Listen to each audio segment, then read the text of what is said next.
Danes mineva natanko 8 mesecev od začetka izvajanja premirja, odkar je stopilo v veljavo. Vsi talci so zunaj. Izraelske sile so še vedno v Gazi, vendar Hamas še vedno noče odložiti orožja. Tudi danes, ko pogovori v Kairu še potekajo. Kako vidite nadaljnji razvoj razmer v Gazi? No, trenutno mislim, da smo res v precejšnji slepi ulici. Nikolaj Mladenov, generalni direktor odbora za mir, je imel več krogov pogovorov s Hamasom, s pomočjo posrednikov, če to sploh pomaga, mimogrede nisem prepričan. Ampak to je storil večkrat, tudi ta teden v Kairu. Iz tega ni bilo nič, ker Hamas po njihovem mnenju ni pripravljen odložiti orožja. To je zanje edini način za preživetje.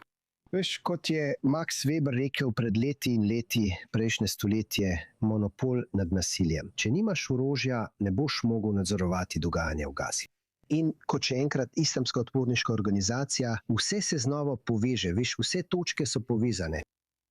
Edini način, da preživijo, je, da obdržijo orožje in nadzorujejo Gazo. Če bi bili pripravljeni, veš, sprejeti razorožitev, demilitarizacijo in podobno, bi to pomenilo, da Hamas ne bo preživel. In Hamas pridobiva čas, ker Hamas, kar počnejo, pravijo, ne vemo, kaj bo prinesel jutrišnji dan. Morda bo jutri prinesel kaj boljšega kot danes. Mimogrede, gledajo na sever, na to, kar se dogaja v Libanonu. Videli so, da je leta 2025 Izrael naredil, kar je hotel v Libanonu. In trenutno je zaradi napete situacije na severu igra povsem drugačna. Tako oni razmišljajo. Bog ve, kaj bo jutri. Morda bo bolje. No, Hezbolah ima na svoji strani Irance. Hamas ne odgovarja, oziroma Iran ne odgovarja na napade v Gazi. Strinjam se, da če se to spremeni, bo to povsem preobrnilo situacijo. Ampak kar praviš, in strinjam se s tem, zdi se nepredstavljivo, da bi Hamas odstopil od svoje zadnje preostale karte v orožju in se strinjal z razorožitvijo. Ampak na začetku, oziroma med vojno, se je tudi zdelo nemogoče razumeti, da bo Hamas pristal na izpustitev talcev, pa se je to vseeno zgodilo. Torej, ali obstaja kakšno upanje za razorožitev kljub, veste, razumljivim skrbam in pesimizmu, ki usmerja, veste, trenutno pot? Ja, veste, edini način, ki ga vidim, da se to lahko zgodi, je tisto, kar jaz imenujem pretresti partnerja. V redu, še enkrat, vračam se bojni partnerici k alternativi, ker če se malo vrnem nazaj, da poudarim, ti dve poziciji, Izrael in Hamas, za vsakega od njiju poglejte njegovega partnerja, njegovo alternativo. In on pravi, da je to veliko bolj privlačno kot iti k dogovoru, ker Izrael to precej enostavno reče. Želim zagotoviti, da bo zaporedje, razorožitev, razgradnja, uničenje Hamasovih zmogljivosti in šele na to lahko govorimo o obnovi. Hamas, kot sem rekel, pa nasprotno pravijo, da se dobro zavedajo, da so odvisni od tega, da obdržijo orožje. Če bo Hamas razumel, da nam bodo, na primer, Američani dali dovoljenje, priložnost, da se vrnemo k ideji IDF, da se vrnemo v vojno, bo to res nekaj trdnega. Morda se bo nekaj zamajalo v njihovem Batmanu in bodo rekli, v redu, moramo vsaj nekoliko popustiti in začeti neko vrsto razoroževanja, čeprav moram reči, da bo vse to lažno. Ne moremo resnično predvidevati, da bo Hamas odložil svoje orožje. To bi pomenilo konec Hamasa kot islamske organizacije in celo tveganje za njihova lastna življenja. Ampak jaz sem to naredil, to so ljudje rekli, tudi glede izpustitve talcev. In to se je vseeno zgodilo. Ja, torej, kaj se je spremenilo pri Hamasu? Sprva so rekli, da ne bodo izpustili talcev. Potem pa so na koncu pristali na to. Kaj se je tam spremenilo, da so jih res izpustili? In ali je mogoče isti pritisk uporabiti, da jih prisilimo v razorožitev? Ja. Kar je spremenilo sliko, sta bili dve glavni stvari, med mnogimi drugimi. Prva stvar je, da Jehja Sinvar ni bil živ. Če bi bil Jehja Sinvar živ, nisem prepričan, da bi bili rezultati tako dobri, kot so bili. Da bi lahko videli vse tiste, ki so bili pravkar izpuščeni. To je ena stvar. Druga stvar, ki je veliko pomembnejša, če gledamo v prihodnost, je to, kar so Američani naredili s posredniki, posebej s Katarjem in Turčijo, ker imata Katar in Turčija veliko vpliv na Hamas. Tako so jim dali vedeti, da želimo dogovor. In to je to. Vi imate svoje interese. Seveda, nihče ne naredi ničesar brez lastnega interesa.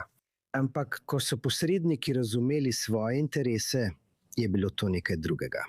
In ko si to združil, da Jasin ni bil več živ In še posebej potem, ko je bil ubit tudi Mohamed Sinvar, in ostali smo samo z Al-Zajtul Hadadom, ki ni tako velik vodja.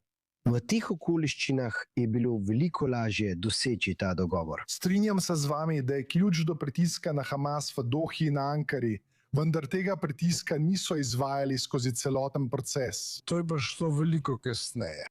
Torej, da bi spodbudili ali dali legitimno spodbudo Dohi in Ankari, da pritisneta na Hamas, se ključ ponovno znajde v Washingtonu. Točno tako. Torej, kot pogajalec, ali ste opazili spremembo v pritisku, ki ga je Washington izvajal na Doho in Ankaro, kar jih je prepričalo, da morajo pritisniti na Hamas in jih prisiliti, da izpustijo talce? Da, bil je drugačen pritisk in šlo je za to, da so jim dali razumeti drugačne spodbude, da pomagajo Washingtonu priti do dogovora. Ker veste, ko tudi na predavanjih govorimo o pogajanjih, vedno poudarjam 3 stebre, na katerih temelji vsak pogajalski dogovor. Zaupanje, interes in cena. Torej, zaupanje, interes, cena, rad včasih poenostavim postopke, ki so zelo, zelo zapleteni. In ko enkrat akterjem, igralcem, posrednikom razložiš, kakšen je njihov interes v dogovoru, kaj dobijo iz Washingtona, na primer, lahko to spremeni in preobrne celoten dogovor. In to je nekaj, kar se zdaj v resnici ne dogaja. Potem pustijo Nikolaju Mladenovu, da poskusi, veste, da pride z neko rešitvijo, ker mislim, da je zdaj fokus na Iranu in Libanonu. Zdaj je na Bližnjem vzhodu toliko težav. Mimogrede, Hamas v tem uživa. Ja, poskušajo ostati, veste, v ozadju ali pod pragom vojne. In to je nekaj, kar počnejo, ker so se ponovno prilagodili na gverilsko vojskovanje. Ampak pravim, če se vrnemo k pogajanjem, tukaj morate zagotoviti, da imajo posredniki spodbudo, da to rešijo. Trenutno Ankara nima nobene spodbude, da bi to rešila. Nasprotno, poglejte, kaj je Erdogan danes rekel o Izraelu, o Netanjahuju, o tem, kaj počnemo v Libanonu in Siriji. To samo kaže, da nimajo nobenega interesa. Nasprotno. Podržan to vprašanje, ker je bila ta dinamika prisotna že pred izpustitvijo talcev. Toda potem se je pritisk, vsaj navidezno, iz Washingtona prenesel na Karandoho, da bi omogočili izpustitev. Kakšen je bil ta pritisk? Šlo je tudi za spremembo režima, ameriškega režima. Naj vas spomnim, dolgo smo se pogajali z administracijo Bidena in so mimogrede naredili vse, kar so lahko, da bi dosegli dogovor. In vse se je zelo hitro spremenilo, ko je Trump prišel na položaj. Če se vrnemo na začetek, na način, kako se je Trump obnašal pri pogajanjih, nepredvidljivo. Nočeš razjeziti Trumpa, veš, najmočnejšega človeka na svetu. To je bil velik preobrat. In posredniki razumejo, veš, Ankara razume, Katar razume, mimogrede Katar to zelo dobro razume. Danes, ko je ona v zelo Ankari, v zelo žalostnem, Katar je trenutno v zelo občutljivem položaju med vojno, glede na to, kar prejema od Irana.